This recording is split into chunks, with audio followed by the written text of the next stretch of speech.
आप सबको जय मसीह की। और उम्मीद करता हूँ कि आप लोग बहुत अच्छे से होंगे।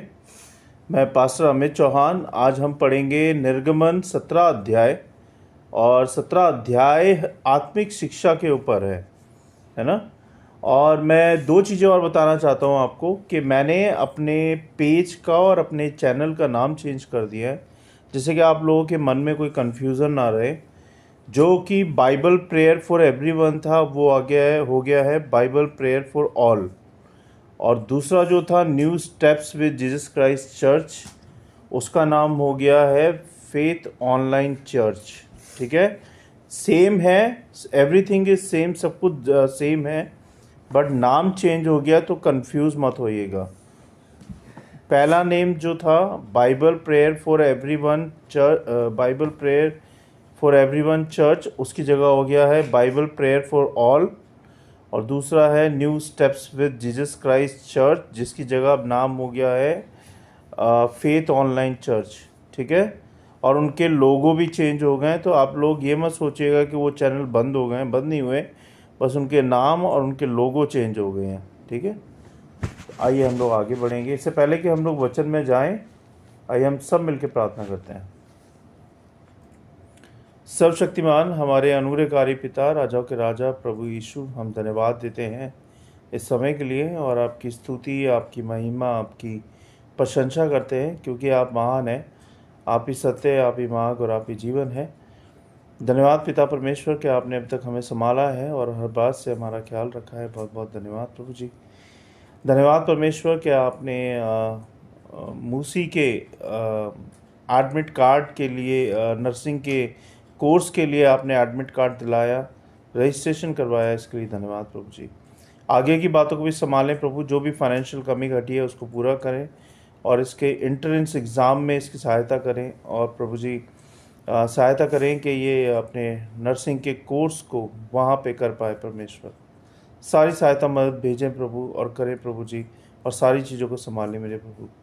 मैं विनती प्रार्थना करता हूँ प्रभु इन वचनों के लिए जो हम अभी खोलते हैं, पढ़ते हैं, सुनते हैं, होने दे प्रभु कि हमें बुद्धि समझ ज्ञान दे कि हम आपकी बातों को समझ पाएँ, उसको अपने जीवन में लागू कर पाएँ और उससे सीख पाएँ। परमेश्वर शैतान की देखी अनदेखी स्थानीय शक्तियों को हम सबसे दूर करें, इस वीडियो सभा से दूर करें, और इन वचनों से दूर करें प्रभु जी। हमारे फोकस को, हमारे मन को अपने वचन की ओर लगाएं।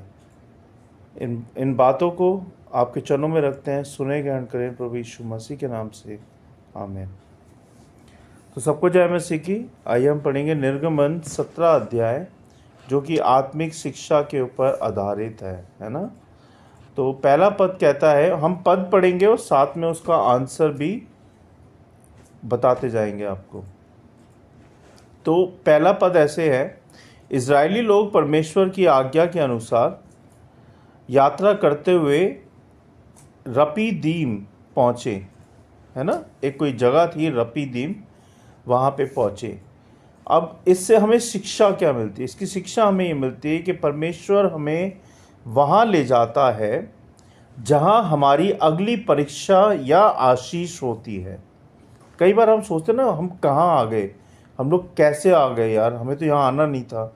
लेकिन ये सब परमेश्वर की योजना होती है, और परमेश्वर कई बार हमें वहाँ ले जाता है जहाँ हमारी अगली परीक्षा या आशीष होती है। और इससे हमारी लर्निंग क्या है? इससे हमारी लर्निंग यह है कि उसकी अगुवाई में चलना सुरक्षा और उद्देश्य होता है। उसकी अगुवाई में चलना यानी कि पिता परमेश्वर की अगुवाई में चलना सुरक्षा और उद्देश्य देता है। दूसरा पद, लोगों ने मूसा से झगड़ा किया और पानी मांगा, है ना। लोगों ने मूसा से झगड़ा किया और पानी मांगा। तो ये पद हमें क्या कहना चाहता है? ये पद हमें ये कहना चाहता है कि ज़रूरतों के समय परमेश्वर की ओर देखना चाहिए, ना कि मनुष्य की ओर, है ना। क्योंकि मनुष्य से कभी आपको वो सहायता नहीं मिलेगी जो सहायता परमेश्वर से मिलेगी आपको। तो जब आपका बुरा वक्त हो, बुरा समय हो, दुखी हो, परेशान हो, या किसी लड़ाई झगड़े में, लफड़े में किसी फंस गए हो, तो परमेश्वर से सहायता मांगो और वो आपकी सहायता करेंगे। इसकी लर्निंग हमें क्या है? इसकी लर्निंग हमें सिखाती है शिकायत की जगह प्रार्थना को चुने। हम हमेशा शिकायतें करते रहते परमेश्वर से, मुझे ये नहीं दिया, मुझे ये नहीं दिया, मुझे वो नहीं दिया, मुझे मेरे बच्चों को ये नहीं किया, मेरे परिवार को ये नहीं किया। तो हम हमेशा परमेश्वर से शिकायतें शिकायतें शिकायतें करते रहते हैं।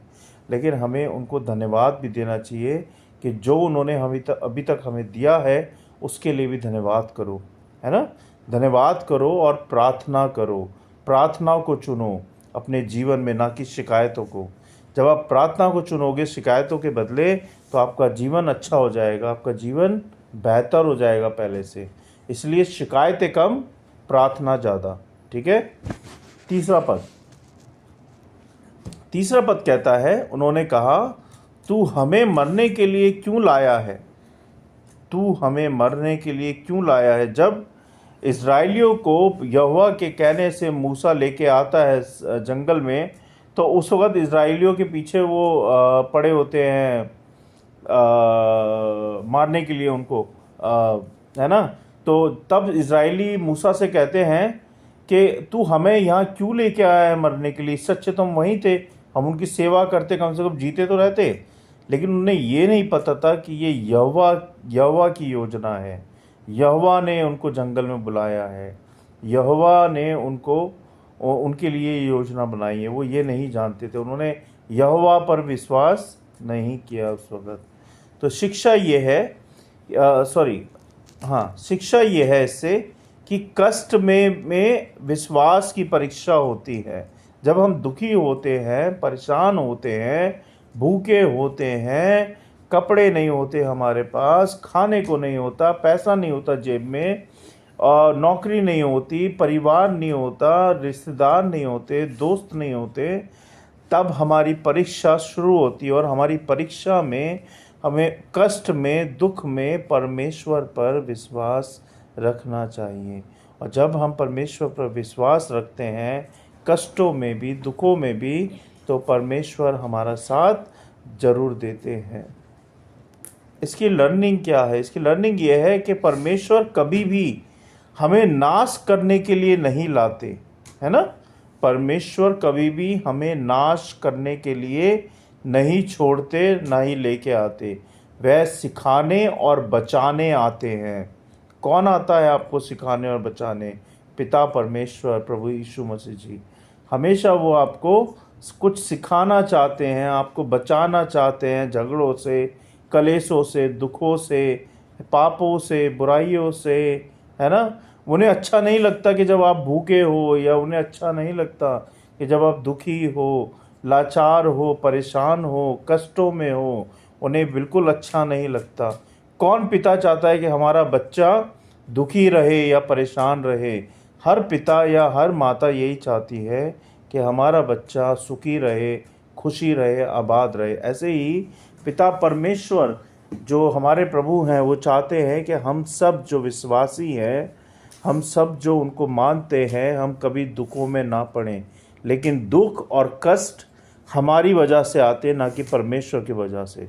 वो तो हमें सिखाते हैं, हमें बचाते हैं, है ना।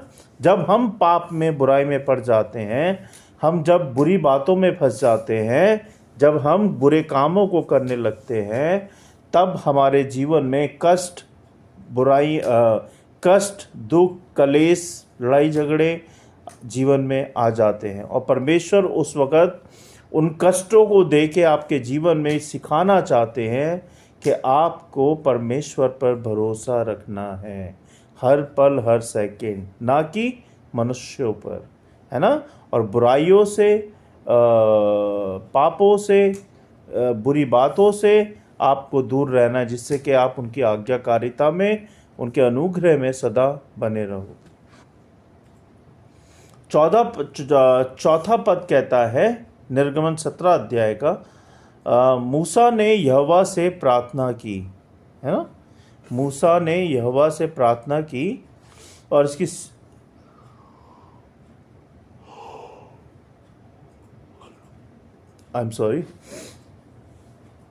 मूसा ने यहोवा से प्रार्थना की, और इसकी शिक्षा ये कहती है कि जब समस्याएं आ जाएं, जब दुख आ जाएं, समाधान के लिए प्रभु की ओर जाएं, प्रभु की ओर देखें, प्रभु को पुकारें, प्रभु से प्रार्थना करें।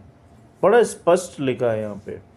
ये लिखा है, जब भी आपके पास समस्या आए, दुख आए, परेशानियां आए, घबराए मत। प्रभु कहते ना, मैं तेरे साथ हूँ, घबरा मत।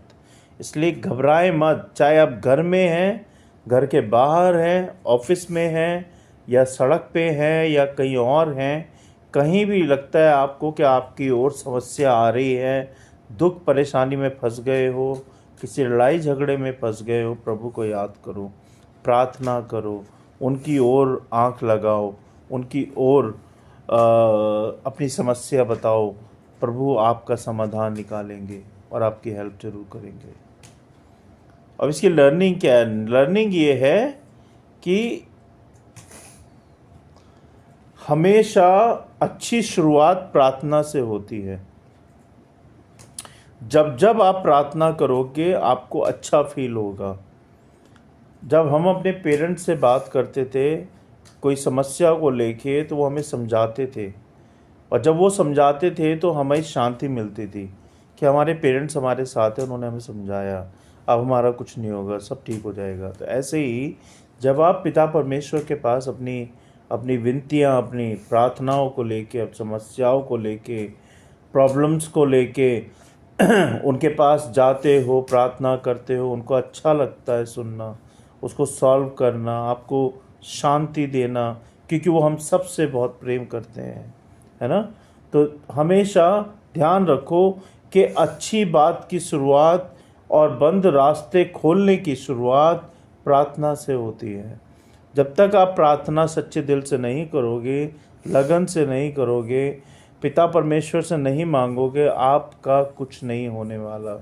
इसलिए प्रार्थना में बहुत शक्ति होती है। प्रार्थना में विश्वास रखो, प्रभु पे विश्वास रखो और उनसे मांगो, उनकी ओर टकटकी लगाओ, उनकी ओर जाओ, और वो आपकी समस्या का समाधान जरूर निकालेंगे। 5 और 6 पद कहता है, चट्टान पर मारा और पानी निकला। चट्टान पर मारा और पानी निकला, क्या मतलब हुआ इसका? एक छोटा सा शब्द लिख दिया, चट्टान पर मारा और पानी निकला। इसकी शिक्षा ये कहती है, जब हम परमेश्वर की आज्ञा मानते हैं वह चमत्कार करता है। क्या करता है?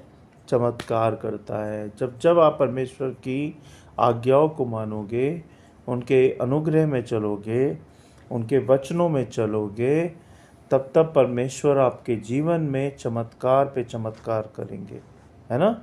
जो असंभव है उसको संभव करेंगे। इससे लर्निंग हमें ये मिलती है कि प्रभु असंभव को संभव करते हैं। जैसे कि मैंने आपको बताया, वह चट्टान से भी जीवन देना जानते हैं। वो चट्टान को भी हिला सकते हैं, वो चट्टान से पानी निकाल सकते हैं, क्योंकि वो प्रभु परमेश्वर हैं, पिता परमेश्वर हैं, सर्वशक्तिमान हैं। 7 पद कहता है, उस स्थान का नाम मस्सा और मरीबा रखा गया, है ना। उस स्थान का नाम मस्सा और मरीबा रखा गया। इसकी शिक्षा हमें ये बताती है कि हर परीक्षा का स्थान या तो स्मरण बनता है या पश्चाताप का कारण होता है। हर परीक्षा का स्थान या तो स्मरण बनता है या पश्चाताप का कारण होता है। परमेश्वर पर संदेह करना यानी कि डाउट करना आपकी गवाही को कमज़ोर करती है ना। इसलिए कभी भी परमेश्वर पर डाउट ना करें, ना ही उनके वचनों पे डाउट करें, ना ही उनकी आशीषों पे डाउट करें, और ना ही उन पे डाउट करें, क्योंकि परमेश्वर पिता जो भी करते हैं हमारे लिए वो उत्तम होता है, और उन्हें पता है कि वो हमारे लिए क्या कर रहे हैं, है ना। तो इसीलिए कभी भी उन पे डाउट ना करें, उनकी किसी बात पे। पद 8 कहता है, अमालेकियों ने इज़राइल पर चढ़ाई की। जैसे ही तुम आशीष पाते हो विरोध भी आता है। जैसे ही तुम आशीष पाते हो विरोध भी आता है। आत्मिक जीवन में युद्ध निश्चित है, तैयार रहो सारे के सारे। आत्मिक जीवन में युद्ध, अब मैं ये नहीं कह रहा हूँ कि आपको पाकिस्तान से लड़ने जाना है, गलत मत समझ लेना। मैं आत्मिक जीवन की बात कर रहा हूँ। जब आप आत्मिक जीवन जीना शुरू करते हो, परमेश्वर से आशीषें पाते हो, तो शैतान आप पे अपना सिकंजा कसने की कोशिश करता है ना, कि वो आप भटक जाओ आत्मिक आशीषों से, आत्मिक जीवन से, परमेश्वर की आज्ञाओं से, परमेश्वर के वचनों से। शैतान चाहता है कि आप गिर जाओ, भटक जाओ, मर जाओ, खप जाओ, लेकिन परमेश्वर पिता नहीं चाहते कि आप शैतान के सिकंजे में जाओ। तो शैतान क्या करता है कि हर रोज़ आपको प्रलोभन देगा, आपके दिमाग में, आपकी बुद्धि में, आपके घर में, जॉब में, हर चीज़ का गंदे गंदे प्रलोभन देगा कि आप उसमें पाप में पड़ जाओ, है ना। आपकी सोच में गलत बातें सोचने के लिए आपको बोलेगा, आपको पता भी नहीं चलेगा क्या उसने क्या आपके दिमाग में डाल दिया और आप गलत सोच रहे हो, गलत बोल रहे हो। इसीलिए अगर आपको शैतान से बचना है तो शैतान से बचने का तरीका है परमेश्वर पिता से प्रार्थना करना और वचन पढ़ना। जब आप वचन में लगे रहोगे, पढ़ते रहोगे, प्रार्थना करते रहोगे, तो शैतान आप पे अपना कंट्रोल कभी नहीं कर पाएगा और कभी आपको गलत राह पे नहीं ले जा पाएगा।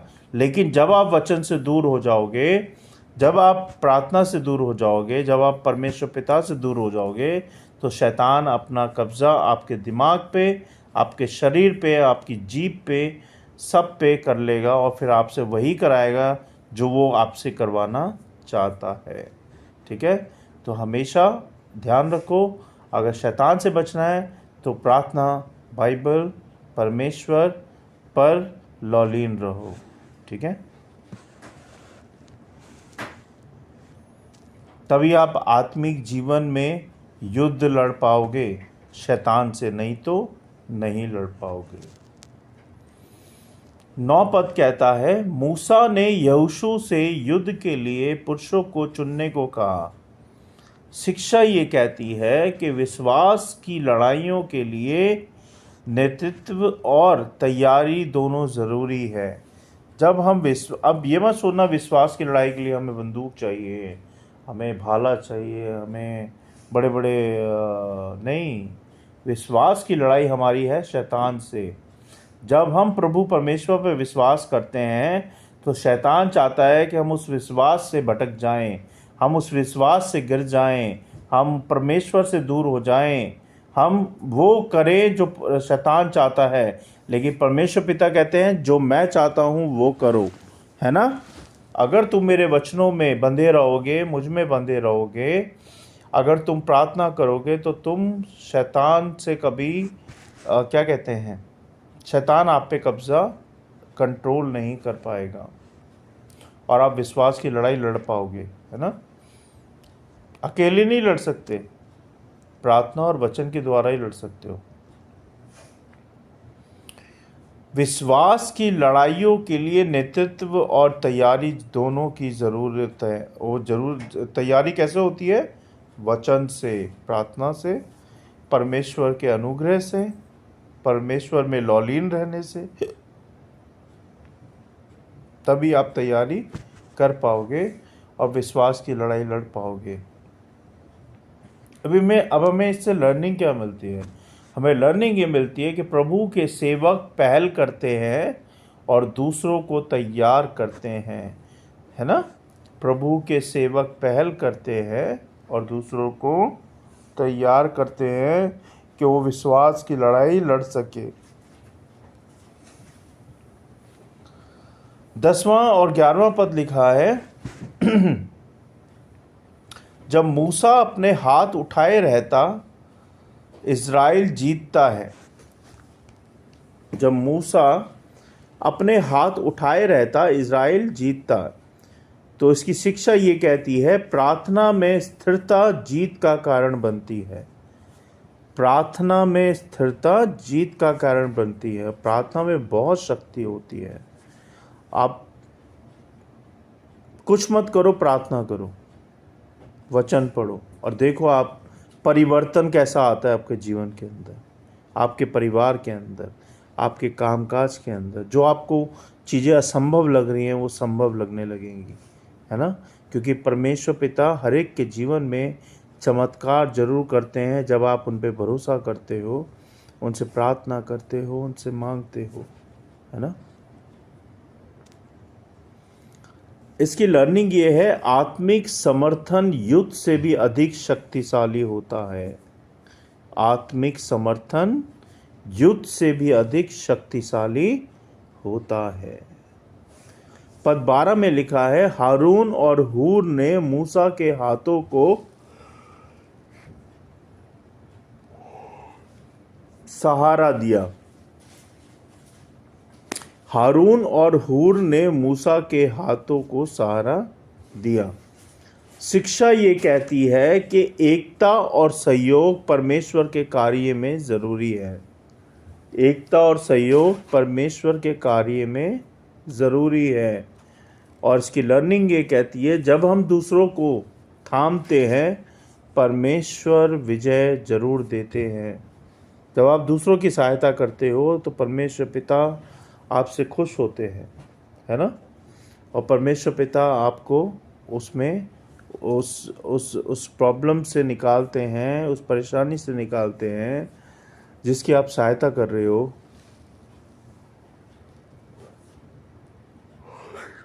और आपको विजय दिलाते हैं। आई एम सॉरी, मेरे को माफ़ कीजिएगा, मुझे बार बार उबासी आ रही है इसलिए मैं कैमरे से बार बार हट जाता हूँ। पद 13 में लिखा है, यहोशू ने अमालेक को पराजित किया। शिक्षा ये कहती है, विश्वास प्लस आज्ञाकारिता प्लस प्रार्थना इक्वल विजय है। विजय का मंत्र क्या है, मैं बता रहा हूँ, आप नोट कर लीजिएगा। विजय का मंत्र यह है, विश्वास प्लस आज्ञाकारिता प्लस प्रार्थना। इन तीनों को आप इक्वल जोड़ दोगे, जमा कर दोगे तो इसका मतलब होता है विजय, यानी कि विनिंग, विक्ट्री। आपको अपने जीवन में हर प्रॉब्लम में विजय मिलेगी जब आप ये तीन चीज़ें अपने जीवन में बांध लोगे गांठ की तरह। आपको क्या करना है, विश्वास करना है पिता परमेश्वर पर, उनकी आज्ञाकारिता में चलना है और उनसे प्रार्थना करनी है और वचन में लौलीन रहना है। तब आपको विजय मिलेगी इस जीवन के अंदर, आत्मिक जीवन के अंदर, और शैतान से आपको विजय मिलेगी, है ना। इसकी लर्निंग ये है, जब हम परमेश्वर के तरीके अपनाते हैं हम विजय होते हैं। जब हम परमेश्वर के तरीकों को अपनाते हैं तब हमें विजय मिलती है। लेकिन जब हम अपने तरीके अपनाते हैं तो हमें विजय नहीं मिलती। तब हमें क्या मिलता है, शैतान का साया, शैतान का हाथ, शैतान का कंट्रोल, शैतान की तरफ से विपत्तियाँ, प्रॉब्लम्स, कलेश, है ना। तो कभी अपने तरीकों को ना आजमाओ, बल्कि परमेश्वर के तरीकों को अपने जीवन में लागू करो और उन पे चलो, तभी आपको विजय मिलेगी हर प्रॉब्लम्स के अंदर। पद 14 में लिखा है, इन बातों को पुस्तक में लिख और यहोशू के कान में पढ़ा। इन बातों को पुस्तक में लिख और यहोशू के कान में पढ़ा। इसकी शिक्षा कहती है, परमेश्वर के कार्यों को याद रखना और अगली पीढ़ी को सिखाना बहुत ज़रूरी है। और जब आप ये करोगे तो जैसे आप याद रखते हो ऐसे आपकी पीढ़ी, यानी कि आपके बच्चे, वो भी याद रखेंगे और वो भी दूसरों को सिखाएंगे। जो आप आज कर रहे हो वो आपके बच्चे भी करेंगे। इसकी लर्निंग क्या है, गवाही को संजोए ये भविष्य के लिए विश्वास का आधार बनती है। गवाही को संजोए ये भविष्य के लिए विश्वास का आधार बनती है।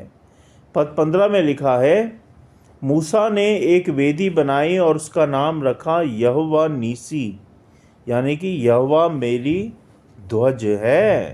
इसका मतलब होता है, यहोवा निशी का मतलब होता है यहोवा मेरा ध्वज है। ध्वज यानी झंडा है।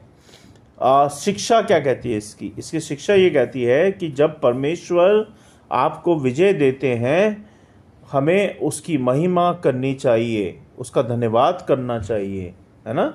जब परमेश्वर पिता आपको उस प्रॉब्लम से, उस परेशानी से निकालते हैं, या फिर आपको बहुत सारा पैसा दे देते हैं, या फिर आपको घर दे देते हैं, या आपको गाड़ी दे देते हैं, आपको बच्चे दे देते हैं, आपके जीवन में शांति दे देते हैं, खुशियाँ दे देते हैं, तो आपको क्या करना है? परमेश्वर क्या कह रहे हैं कि अपना धन दौलत मुझे दे दो? नहीं, आपको ये करना है, आपको बस उन्हें धन्यवाद देना है। जीभ से, मन से, सच्चाई से उनको धन्यवाद करो, है ना। जब आप उनको धन्यवाद करोगे, वो बहुत खुश होंगे। उनको सिर्फ आपसे धन्यवाद चाहिए, आपका भरोसा चाहिए, सच्चाई चाहिए, ईमानदारी चाहिए, है ना। बहुत ज़रूरी है। परमेश्वर हमारी पहचान और विजयी ध्वज है। क्या है परमेश्वर? परमेश्वर हमारी पहचान है और विनिंग झंडा है, यानी कि ध्वज है।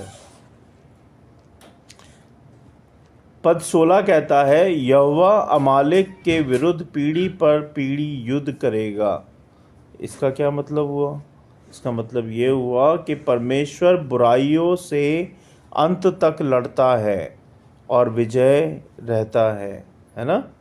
परमेश्वर बुराइयों से अंत तक लड़ता है और विजयी रहता है। जो भी परमेश्वर के विरुद्ध खड़ा होता है वह अंततः हारता ही है, जीतता नहीं है। जो भी परमेश्वर के विरुद्ध आज तक खड़ा हुआ है वो हारता ही है, जीतता नहीं है। अब अंतिम पद देखेंगे हम। इसका अंतिम पद ये है, 17वां अंतिम पद हमें ये सिखाता है कि विश्वास, आज्ञाकारिता, प्रार्थना और एकता के द्वारा हम संघर्ष में विजय पा सकते हैं, क्योंकि यहोवा निशी हमारा झंडा हमारा साथ है। फिर से रिपीट करूंगा मैं। निर्गमन 17 हमें यह सिखाता है कि विश्वास, आज्ञाकारिता, प्रार्थना और एकता के द्वारा हम हर संघर्ष में विजय पा सकते हैं, क्योंकि यहोवा निशी हमारा झंडा है, हमारे साथ है। परमेश्वर के वचन को पढ़े जाने और सुने जाने पर आशीष दें। आइए हम सब मिलकर प्रार्थना करेंगे। उम्मीद करता हूँ कि आप सब ने इन वचनों से सीखा होगा और आने वाले समय में अपने जीवन को लागू करेंगे, और जो परमेश्वर आपसे चाहते हैं आप वही करेंगे, ना कि जो शैतान चाहता है आप वो करेंगे, है ना। आइए हम मिलकर प्रार्थना करेंगे।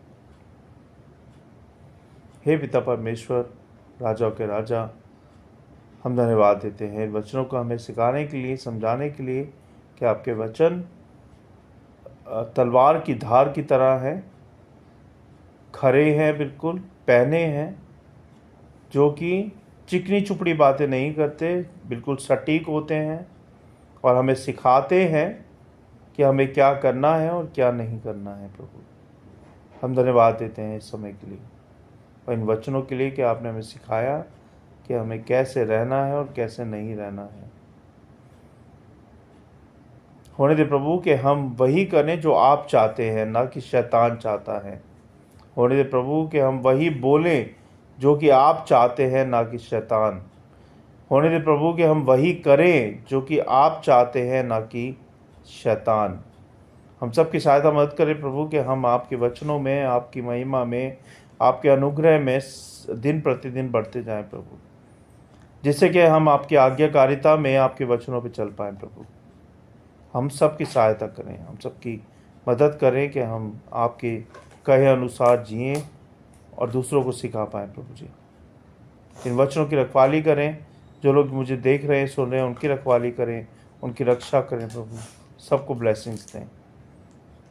बहुत बहुत धन्यवाद आपके वचनों के लिए, हमें सिखाने के लिए, सारी बातों के लिए, सारी आशीषों के लिए, मुस्कान के रजिस्ट्रेशन के लिए, हर आशीष के लिए, हर बात के लिए धन्यवाद प्रभु जी। आप ही हमारे प्रभु हैं, आप ही हमारे कर्ता धर्ता है, आप ही हमारी रोटी है, आप ही हमारा अन्न है और आप ही हमारे सब कुछ हैं। बहुत बहुत धन्यवाद सारी आशीषों के लिए, सारी बातों के लिए। हम सारी बातों को आपके चरणों में रखते हैं, सुने ग्रहण करें प्रभु यीशु मसीह के नाम से, आमेन। सबको जय मसीह की। God bless you all and thank you for watching मी। और आप सबसे प्रार्थना है कि इस वीडियो को ज़्यादा से ज़्यादा लोगों तक शेयर करें और पूरा वीडियो देखें, आधा अधूरा वीडियो ना देखें, नहीं तो आपको कुछ भी समझ में नहीं आएगा। बहुत बहुत धन्यवाद। आइए हम क्लोज़ करते हैं इस मीटिंग को। कल फिर मिलते हैं 18वें अध्याय के साथ और फिर कुछ नया सीखेंगे। Thank you so much. और मेरे चैनल्स का नाम याद रखें, मेरे इंस्टाग्राम के पेज का नाम याद रखें जो कि चेंज हो चुका है बिल्कुल। बाइबल प्रेयर फॉर एवरीवन की जगह हो गया बाइबल प्रेयर फॉर ऑल, और दूसरा हो गया है new steps with Jesus Christ church के चेंज हो चुका है, उसका नाम हो गया है फेथ ऑनलाइन चर्च। ठीक है, तो आप लोग ध्यान रखें, कंफ्यूज ना हों। Thank you, good night, praise the Lord, जय मसीह की।